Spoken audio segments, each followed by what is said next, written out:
Hello प्यारे बच्चों, कैसे हैं आप लोग। आई होप कि आप लोग बहुत ही मस्त होंगे।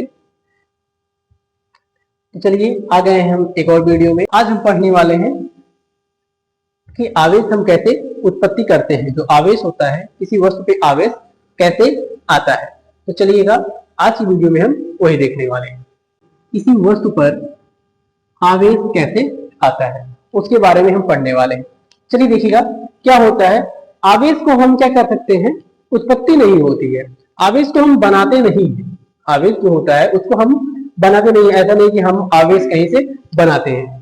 हम क्या करते हैं, आवेश ऑब्जेक्ट्स जो होते हैं, जो हमारी वस्तुएं होती है, वस्तुओं में आवेश ऑलरेडी होता है। आवेश क्या होता है, पहले से ही होता है। चल जैसे मान लीजिए ये हमारे पास वस्तु है, अभी क्या है, उदासीन है। उदासीन है, इसका तात्पर्य यह नहीं कि इसमें आवेश ही नहीं है इसमें आवेश है। इसमें इलेक्ट्रॉन और प्रोटॉन है। इस वस्तु में, जो हमारा वस्तु है, ए नाम की वस्तु है, इसमें क्या है, आवेश है। इलेक्ट्रॉन भी है, प्रोटॉन भी है। लेकिन क्या होते हैं, दोनों बराबर मात्रा में होते हैं। इलेक्ट्रॉन माइनस, प्रोटॉन प्लस, दोनों क्या होते हैं, बराबर मात्रा में होते हैं। जिसके कारण एक दूसरे क्या करते हैं, ये निष्क्रिय कर देते हैं। उस दौरान क्या होते हैं, निष्क्रिय अवस्था में रहते हैं। जब वस्तु उदासीन हम कहते हैं, हम सोचते हैं कि आवेश उतने नहीं है, लेकिन उस वस्तु में आवेश होता है। इलेक्ट्रॉन प्रोटॉन सब जगह होते हैं, तो लेकिन दोनों क्या होते हैं, आपस में बराबर होते हैं। और बराबर होने के कारण इलेक्ट्रॉन को माइनस आवेश और प्रोटॉन को प्लस आवेश, दोनों क्या मिल जाते हैं, एक दूसरे को शून्य कर देते हैं। तो कैसे जाते हैं, उदासीन हो जाते हैं। इसलिए हम लोग क्या कहते हैं कि आवेश उदासीन है। तो आवेश ऑलरेडी वस्तु में पहले से होता है, बस क्या होते हैं, दोनों इक्वल मात्रा में होते हैं। इसलिए वो क्या होता है, इक्वल मात्रा में होने के कारण वह एक दूसरे को नष्ट कर देते हैं और उदासीन बन जाते हैं। तो हम आवेश की उत्पत्ति नहीं कर सकते हैं। तो हम क्या करते हैं, आवेश एक वस्तु से दूसरे वस्तु पे स्थानांतरण करते हैं। जैसे कोई दो वस्तुएं हैं, वस्तु ए है और वस्तु बी है। एक वस्तु क्या है, ए है। ये वस्तु कैसी है, ए है। और ये वस्तु क्या है, बी है। कितनी वस्तुएं हमारे पास, दो वस्तुएं हैं, वस्तु ए वस्तु बी। दोनों कैसी है, उदासीन है। कैसी है, उदासीन है। उदासीन है। अब हम सोचेंगे कि उदासीन है भैया, तो न्यूट्रल है, इसमें क्या होगा, आवेश तो है ही नहीं। लेकिन हमने बताया अभी को कि आवेश सब जगह होता है, लेकिन दोनों क्या होते हैं, आपस में इक्वल मात्रा में होते हैं। जिसके कारण एक दूसरे क्या करते हैं, न्यूट्रल कर देते हैं, एक दूसरे को नष्ट कर देते हैं। और नष्ट कर देते हैं तो क्या हो जाते हैं, उदासीन हो जाते हैं। तो जो हमारा ए है एटम, ये भी उदासीन है, बी है, ये भी उदासीन है। अब हम दोनों को क्या करेंगे, आपस में रगड़ेंगे, दोनों वस्तुओं को रगड़ेंगे। जैसे ही हम इन दोनों को क्या करेंगे, आपस में रगड़ेंगे, दोनों के बीच घर्षण करेंगे। क्या करेंगे, घर्षण अर्थात रगड़ेंगे। तो रगड़ने के फलस्वरूप क्या होगा, ये वस्तु ए, ये वस्तु बी, दोनों को रगड़ा गया। दोनों को क्या किया गया, आपस में रगड़ा गया। तो रगड़ेंगे जब, तो आप रगड़ेंगे, इनकी सतह पे क्या होगा, घर्षण होगा। अब घर्षण होगा तो इनको क्या मिलेगी, एनर्जी मिलेगी। क्या मिलेगी, एनर्जी। तो सिंपल सी बात है, या तो एनर्जी बी को मिलेगी या एनर्जी ए को मिलेगी। हम जब रगड़ेंगे, एक पे क्या होगा, बल ज्यादा लगेगा, दूसरे पे कम लगेगा। सिंपल सी बात है। कोई भी चीजें हैं, कोई भी चीजें हैं, कोई भी कार्य करिए आप। मान लीजिए जैसे मैंने इसको रगड़ा, हाथ को रगड़ा, तो एक हाथ पे क्या होगा, ज्यादा बल लगेगा, दूसरे हाथ पे कम लगेगा। तो जिसपे घर्षण ज्यादा हुआ, घर्षण हुआ, तो अब एक वस्तु से क्या होगा, या तो इलेक्ट्रॉन क्या होगा, ए से, इलेक्ट्रॉन ए से निकलेगा और बी में चला जाएगा। क्या होगा, घर्षण होगा। घर्षण का उसको एनर्जी मिलेगी, और जिसको एनर्जी ज्यादा मिलेगी उसके इलेक्ट्रॉन एनर्जी को ग्रहण करेंगे। इलेक्ट्रॉन को ग्रहण किए, ग्रहण करने के फलस्वरूप क्या होंगे, वो उत्तेजित होंगे, और उत्तेजित होकर एक वस्तु से दूसरे वस्तु पे क्या करके उड़कर चले जाएंगे। तो जब इनको रगड़ा गया तो इनमें एनर्जी उत्पन्न हुई, और एनर्जी का जो इलेक्ट्रॉन था, जो ए वाला इलेक्ट्रॉन था, वो कहां चला गया, बी पे चला गया। या तो ये कंडीशन हो सकती है, या दूसरी कंडीशन क्या हो सकती है, ए बी, दोनों को रगड़ा गया। अभी बार एनर्जी किसको मिली, बी को मिली। तो जो बी का इलेक्ट्रॉन है, बी का इलेक्ट्रॉन वो कहां चला जाएगा, ए पर चला गया। कहां चला गया, ए पर। तो दो कंडीशन बन सकती है। वस्तु को हमने रगड़ा, रगड़ने के फलस्वरूप क्या हुआ, ए से इलेक्ट्रॉन बी में जा सकता है, या बी से इलेक्ट्रॉन ए में जा सकता है। ऐसा नहीं कि दोनों में चले जाएंगे, कि ए से बी में जाए, बी से ए में जाए, ऐसा नहीं है। या तो ए से बी में जाएगा, या तो बी से ए में आएगा। तो जैसे ही इलेक्ट्रॉन क्या हुआ, जैसे ही इलेक्ट्रॉन ए से बी में गया तो जहां इलेक्ट्रॉन की संख्या बराबर थी, अब यहाँ ए में क्या हो जाएगी, इलेक्ट्रॉन की कमी हो जाएगी। क्यों? क्योंकि इलेक्ट्रॉन निकल के जा रहा है। कहां जा रहा है? बी में, इसलिए बी में इलेक्ट्रॉन की क्या हो जाएगी, अधिकता हो जाएगी। क्या हो जाएगी? अधिकता हो जाएगी। बी में इलेक्ट्रॉन की क्या हो जाएगी, अधिकता हो गई। तो ए से इलेक्ट्रॉन निकला, बी में गया, तो बी में क्या हो गया, अधिकता हो गई। ए में क्या हो गया, कमी हो गई। तो जैसे ही इलेक्ट्रॉन निकला तो जहां से इलेक्ट्रॉन निकलता है, इलेक्ट्रॉन की जहां कमी होती है वहां क्या आता है, प्लस आवेश आता है, और जहां इलेक्ट्रॉन की अधिकता होती है वहां क्या आता है, माइनस आता है। तो ये वस्तु में क्या, तो इसको रफ देखिए, अब ए से इलेक्ट्रॉन कहां निकल गया, बी में, तो ए पे कौन आ गया, प्लस आ गया, और बी में क्या हो गया, माइनस आ गया। अब जो दो वस्तुएं थी ए और बी, दोनों क्या हो गई, आवेशित हो गई। तो अब इन पे क्या आ गया, आवेश आ गया। तो आवेश की क्या हो गई, उत्पत्ति हो गई। तो आप बताइए, क्या आवेश को हमने बनाया? नहीं, अलग से नहीं बनाया हमने। आवेश क्या हुआ, एक वस्तु थी, ए से कहां चला गया, बी पे। तो इस पे क्या हुआ, इलेक्ट्रॉन निकल के गया। आवेश क्या हुआ, एक वस्तु से दूसरी वस्तु पे ट्रांसफर हुआ। ऐसा नहीं कि हमने कहीं से कुछ लाया, यहां से पकड़ के यहां रख दिया, आवेश आ गया, ऐसा नहीं है। आवेश कैसे हुआ, इलेक्ट्रॉनों के आदान प्रदान से। इलेक्ट्रॉन पहले से ही थे, एक वस्तु से सिर्फ क्या हुआ, दूसरे वस्तु पर कूदकर चले गए। इस प्रकार से क्या होती है, आवेश की उत्पत्ति होती है। तो आवेश कहां से आया, घर्षण किया गया, घर्षण कारण इसको एनर्जी मिली, एनर्जी मिलने के बाद इलेक्ट्रॉन क्या हुआ, उत्तेजित हुआ और बी पर चला गया, और बी पे गया तो बी में क्या हो गई, इलेक्ट्रॉन की अधिकता हो गई, ए में इलेक्ट्रॉन की कमी हो गई। तो ए पे क्या हो गया, प्लस हो गया, बी पे क्या हो गया, माइनस हो गया, और दोनों जो वस्तुएं हैं वो कैसी हो गई, आवेशित हो गई। तो इस प्रकार से हम क्या करते हैं, आवेश की उत्पत्ति करते हैं। तो आई होप कि आपको ये समझ में आ गया होगा कि आवेश की उत्पत्ति कैसे करते हैं। चलिए अब इसके बाद देखते हैं आवेशन की विधियां। जो आवेशन है, आवेशन की विधियों को देखते हैं, किसी वस्तु को हम किस प्रकार से आवेशित कर सकते हैं। चलिए देखिएगा, हम क्या पढ़ने वाले हैं, आवेशन की विधियां, कि वस्तुओं को हम आवेशित कैसे कर सकते हैं। कोई वस्तु है, कोई पदार्थ है, उसे हम किस ढंग से आवेशित कर सकते हैं, इसकी विधियां को देखने वाले हैं। तो आवेशन विधियों की कितने तरीके हैं, जो आवेशन विधियां हैं वो कितने प्रकार की हैं, 3 प्रकार की हैं। आवेशन विधियां कितनी प्रकार की हैं, 3 प्रकार की, जिसमें पहला नंबर क्या आता है, पहला नंबर आता है घर्षण। घर्षण, घर्षण को अंग्रेजी क्या कहते हैं, फ्रिक्शन। दूसरा हमारा क्या होता है, चालन। दूसरा क्या होता है, चालन, इसको अंग्रेजी में क्या बोलते हैं, कंडक्शन। क्या बोलते हैं, कंडक्शन। और तीसरा जो हमारा होता है वो होता है प्रेरण। तीसरा क्या होता है, प्रेरण, अंग्रेजी में क्या बोलते हैं, इंडक्शन। तो ये 3 तरीके होते हैं मूलतः, जिनसे क्या करते हैं, हम किसी पदार्थ को आवेशित करते हैं। आवेशन विधियां कितने प्रकार की हो गई, 3 प्रकार की हो गई। कौन सा, घर्षण, अंग्रेजी क्या हो गया, फ्रिक्शन। दूसरा क्या हो गया, चालन, अंग्रेजी क्या हो गया, कंडक्शन। तीसरा क्या हो गया, प्रेरण, इसे अंग्रेजी क्या हो गई, इंडक्शन।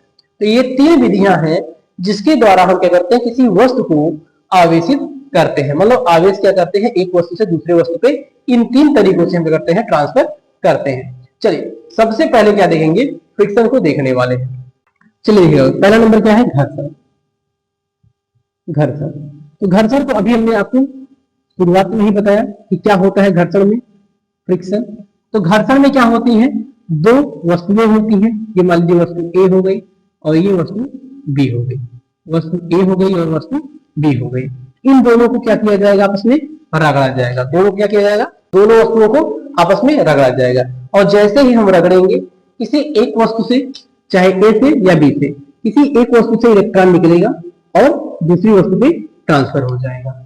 एक वस्तु से इलेक्ट्रॉन निकलेगा, दूसरी पे क्या हो जाएगा, ट्रांसफर हो जाएगा। तो जैसे ही एक वस्तु से दूसरी पे ट्रांसफर हुआ तो इसका आवेश क्या होगा, बी पर चला जाएगा। यदि मान लेते हैं ए से क्या हुआ, आवेश निकला और किस पे चला गया, बी पे चला गया। तो एक इलेक्ट्रॉन कहां चला गया, बी पे, इसलिए ए पे प्लस आवेश और बी पे माइनस आवेश। इस प्रकार से क्या होगा, घर्षण द्वारा, इस प्रकार से घर्षण द्वारा हम क्या करते हैं, किसी वस्तुओं को आवेशित करते हैं। तो पहली विधि क्या हो गई आवेशन की, घर्षण विधि, घर्षण द्वारा, या अंग्रेजी क्या होती है, फ्रिक्शन द्वारा। और इसे हम कैसे करते हैं, जब वस्तुओं को रगड़ते हैं, रगड़ने के फलस्वरूप क्या होता है, इलेक्ट्रॉन एक वस्तु से दूसरे वस्तु में चला जाता है, जिसके कारण दोनों वस्तुएं क्या होती हैं, आवेशित हो जाती है। तो ये पहला विधि है। चलिए इसकी हम परिभाषा से लिखना चाहें कैसे लिख सकते हैं। चलिए देखिए, यदि मैं परिभाषा लिख रही हूँ घर्षण की, तो क्या होता है, जब दो उदासीन वस्तुओं को, ध्यान रखिएगा वस्तुएं कैसी होनी चाहिए हमारी, जब हम उसको रगड़ेंगे तो उदासीन होनी चाहिए।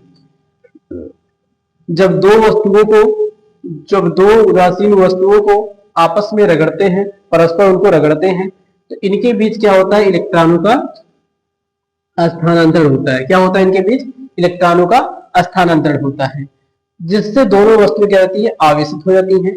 और आवेशित होती हैं तो इस विधि को हम क्या कहते हैं, घर्षण कहते हैं। तो घर्षण विधि में क्या होता है, हम दो वस्तुओं को रगड़ते हैं और रगड़ने के फलस्वरूप क्या होता है, इलेक्ट्रॉनों का स्थानांतरण होता है, अर्थात इलेक्ट्रॉन से ये दो हमारी क्या है, उदासीन वस्तुएं हैं, दो उदासीन वस्तुएं हैं, इनको आपस में क्या करेंगे, रगड़ेंगे, और रगड़ने के फलस्वरूप क्या होगा, इलेक्ट्रॉनों का स्थानांतरण होगा। इलेक्ट्रॉनों क्या होगा, स्थानांतरण होगा। तो स्थानांतरण फलस्वरूप क्या हो जाएगा, ये प्लस और ये माइनस हो जाएगा, जिसके कारण दोनों वस्तुएं क्या हो जाएंगी, आपकी आवेशित हो जाएंगी। इस विधि को हम क्या बोलेंगे, घर्षण विधि बोलेंगे। चलिए परिभाषा को नोट कर लीजिए। इसके बाद हम बढ़ते हैं अपने दूसरी तरफ, जिसका नाम है चालन या कंडक्शन। चलिए अब इसके बाद देखिए, दूसरा नंबर हमारा चालन है, जिसे हम क्या बोलते हैं, कंडक्शन बोलते हैं। अब इसमें क्या होता है, चलिए सबसे पहले हम चालन को समझते हैं, चालन किस प्रकार से होता है। चलिए देखिएगा, जैसे आप लोग सभी लोगों ने देखा होगा, मान लेते हैं एक हमारे पास क्या है, ये लोहे की रॉड है। क्या है, लोहे की रॉड है। तो जब हम देखते हैं लोहे की रॉड है, इसके कण क्या होंगे, जिसके परमाणु होंगे आपस में सटे होंगे। लोहे की रॉड है, मान लेते हैं परमाणु आपस में सटे होंगे। तो लोहे की रॉड को हम क्या करते हैं, हीट करते हैं। इस वाले इलेक्ट्रॉन को हमने, इस वाले परमाणु क्या किया गया, हीट किया गया, गर्म किया गया। हमने जो पहला परमाणु है इसे क्या किया गया, हीट किया गया। आप देखते हैं जैसे हमने क्या किया, रॉड को आग में डाल दिया या ज्वाला में डाल दिया। तो यहाँ क्या होता है, हम इस सिरे को डालते हैं, इसके जो सिरे को डालते हैं आग में, मतलब हीट करते हैं सिरे को। धीरे धीरे देखते हैं कि धीरे धीरे ये क्या होता है, गर्म होते पीछे पीछे पीछे, और एक बार पूरा रॉड क्या हो जाता है, गर्म हो जाता है। पूरा रॉड क्या होता है, गर्म हो जाता है। तो ये कैसे हुआ, इसमें क्या हुआ, हमने हीट दिया अर्थात एनर्जी दी किसको, ये पहले एटम को, इसको एनर्जी दी पहले एटम को। अब ये जैसे ही पहला एटम क्या हो गया, उसको एनर्जी प्राप्त हो गई, वह गर्म हो गया। अब इसने क्या किया, एनर्जी का स्थानांतरण कर दिया, और जो एनर्जी है, जो ऊष्मा है, वो अगले एटम को दे दिया, अगले परमाणु को दे दिया।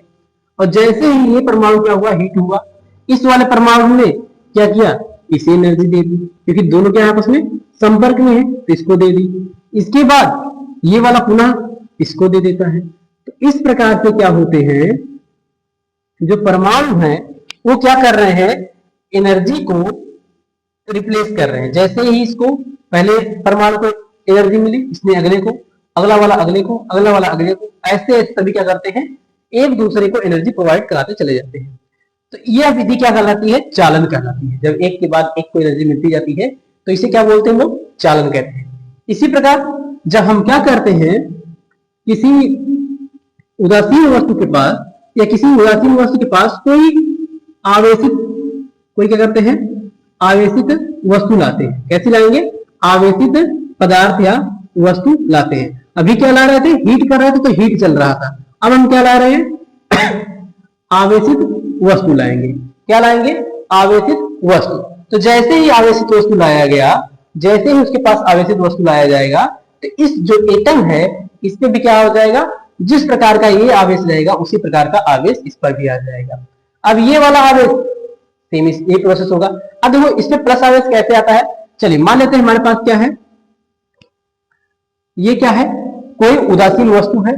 दूसरी हमने क्या किया, एक रॉड लाया जिसपे क्या है, प्लस प्लस आवेश, क्या है, प्लस आवेश है। और आपको पता होना चाहिए कि इसमें इलेक्ट्रॉन और प्रोटॉन दोनों है। क्या है, इलेक्ट्रॉन और प्रोटॉन दोनों है। और जैसे ही हमने इसको पास में लाया, इसके पास में लाया, तो इलेक्ट्रॉन क्या हो जाते हैं, इसके साथ चले जाते हैं। इलेक्ट्रॉन क्या होते हैं, इसकी तरफ चले जाते हैं, और इसमें क्या बच जाता है, आपका प्रोटॉन बच जाता है, अर्थात इससे क्या होता है, प्लस आवेश आ जाता है।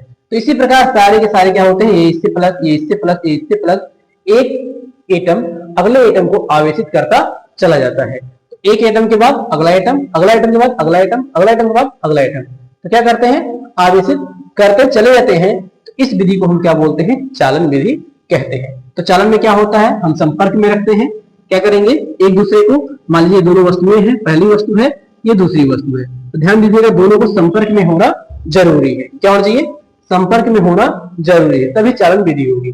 जैसे ही संपर्क में आया, यदि इस पे प्लस है तो इस पे भी प्लस आ जाएगा, इसके संपर्क में है इसमें भी प्लस आ जाएगा, ये इसके संपर्क में है इसमें भी प्लस आ जाएगा, ये इसके संपर्क में है इसमें प्लस आ जाएगा। तो एक वस्तु से दूसरे वस्तु पे, दूसरे से तीसरे पे, तीसरे से चौथे पे, लगातार क्रमागत एटमों पे क्या होता है, ये प्रोसेस चलता जाता है। तो इस प्रकार क्या होता है, कोई आवेशित वस्तु उदासीन वस्तु को आवेशित कर देती है। तो इस विधि को हम क्या बोलते हैं, चालन कहते हैं।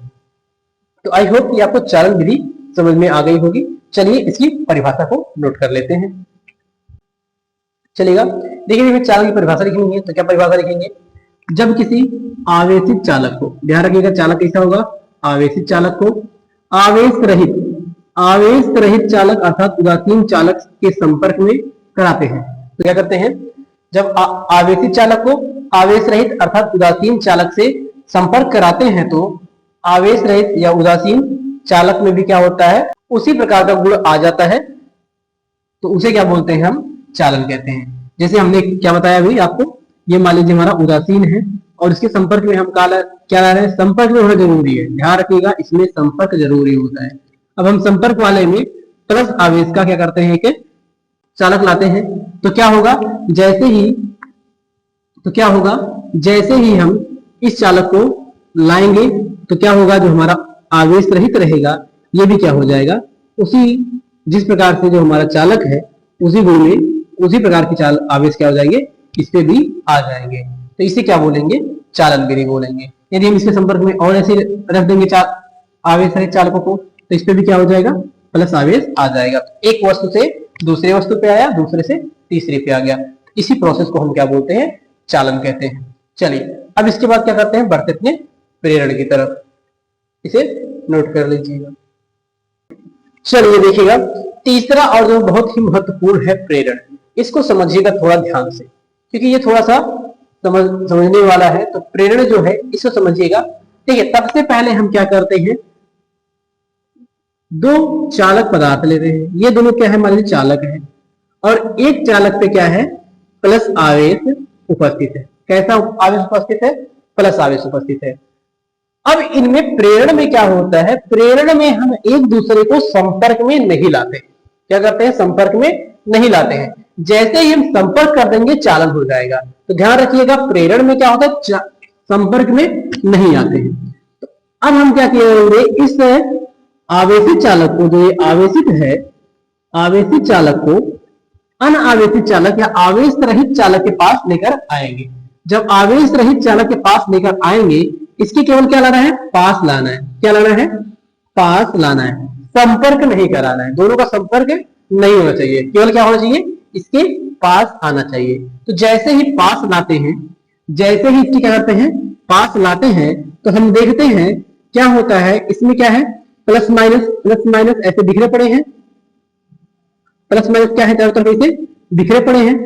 तो अब इसमें क्या होता है, इसमें क्या होता है, जैसे ही इसके हम पास लाते हैं, पास लाएंगे, क्या करेंगे, एक दूसरे से पास में लाएंगे, लेकिन संपर्क नहीं कराएंगे। ध्यान रखिएगा, सबसे जरूरी है, पास में तो लाएंगे लेकिन संपर्क नहीं कराएंगे। प्लस हो गया, प्लस हो गया, प्लस हो गया, प्लस हो गया। अब इसमें देखिएगा, इसमें भी प्लस है माइनस है। जब प्लस वाले को पास में लाते हैं तो प्लस क्या करता है, प्लस वाले को धक्का देता है, प्लस वाले को क्या करता है, धक्का देता है, दूर करता है।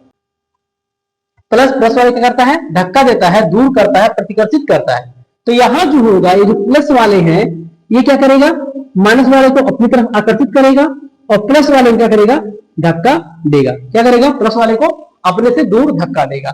और जैसे ही दूर धक्का देगा, और इसको हम क्या कर देंगे, इसको एक तार के माध्यम से अर्थ में जोड़ देंगे। क्या करेंगे, अर्थ में जोड़ देंगे। तो देखिए ये धक्का दे रहा है, तो प्लस वाले क्या हो जाएंगे, ये चालक तार रहेगा, इससे क्या हो जाएंगे, आ जाएंगे, जमीन में चले जाएंगे। और क्या होगा, जैसे ही जमीन में चले जाएंगे, क्योंकि पृथ्वी जो सबसे बड़ा संधारित्र है, सब कुछ कैप्चर कर लेता है, तो प्लस आवेश कहां चले जाएंगे, पृथ्वी में चले जाएंगे। और इस जो आपका ए वस्तु था, तो ए वस्तु में कौन बचा केवल, तो देखेंगे ये प्लस तो कहां चले गए, पृथ्वी में चले गए, इस पे क्या आ गया, माइनस आवेश आ गया।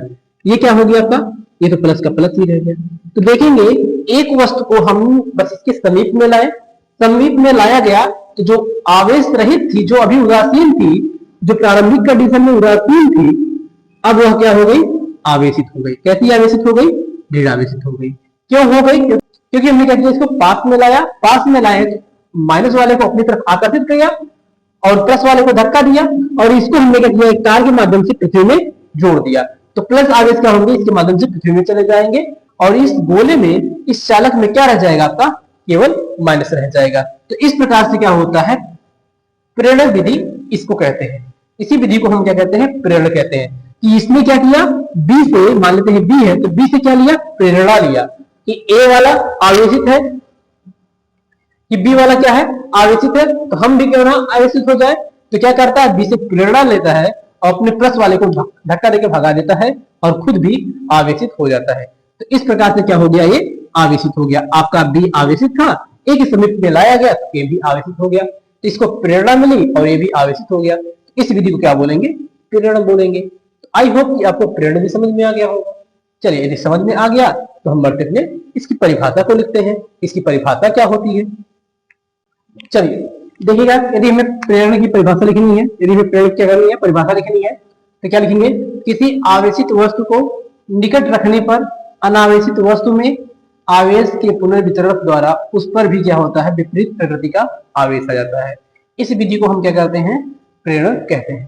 देखिए क्या बताया गया कि एक उदासीन वस्तु है, इसके समीप रखना है, ना कि स्पर्श करके। समीप रखेंगे एक आवेशित वस्तु, जैसे ही इसके समीप आवेशित वस्तु रखेंगे तो इसमें हमको पता है कि प्लस माइनस क्या होंगे, भरे पड़े होंगे, क्योंकि उदासीन है। तो ऐसा है ना कि इसमें इलेक्ट्रॉन नहीं होंगे, इलेक्ट्रॉन उसमें है, प्रोटॉन भी है। तो जैसे ही हम इसके समीप रखते हैं तो ये क्या करता है, प्लस वाले को अपने से दूर धक्का देता है, प्लस वाले को क्या करता है, दूर धक्का देता है, और माइनस वाले को अपनी तरफ आकर्षित करता है। माइनस वाले क्या करता है, अपनी तरफ आकर्षित करता है, और इसे हम क्या करते हैं, पृथ्वी से ज्वाइन कर देते हैं, जिससे क्या होता है, प्लस पृथ्वी में चला जाता है। और जो आपका ये वस्तु है, इस वस्तु पे क्या होता है, केवल कौन रह जाते हैं, माइनस वाले आवेश रह जाते हैं। तो देखिएगा, जब हम किसी आवेशित वस्तु को, उदासीन को या अनावेशित के समीप लाते हैं तो क्या होता है, उसमें आवेश वितरण के कारण क्या होते हैं, विपरीत प्रकृति का। ये प्लस है तो इस पे क्या आएगा, माइनस आएगा। यदि ये माइनस लेते हैं हम लोग तो इसमें क्या आता, प्लस आता है। तो विपरीत प्रकृति क्या होता है, आवेश रहता है। इसी विधि को हम क्या बोलते हैं, प्रेरण कहते हैं। तो आई होप ये आपको ये तीनों विधियां आसानी से समझ में आ गई होंगी। तो ये है आवेशन की विधियां, जितने कितने प्रकार की होती हैं, 3 प्रकार की, घर्षण, चालन और प्रेरण। घर्षण में क्या होता है, रगड़ते हैं। चालन में क्या करते हैं, संपर्क में रखते हैं। प्रेरण में क्या करते हैं, पास में रखते हैं लेकिन संपर्क नहीं कराते हैं। ये आपकी आवेशन की विधियां जो कि आपको समझ में आ गई होंगी। यदि वीडियो अच्छी लगी हो और टॉपिक समझ में आए हो तो हमारे चैनल को सब्सक्राइब कीजिएगा और दोस्तों के साथ शेयर कीजिए और वीडियो को ज्यादा से ज्यादा लाइक कीजिए।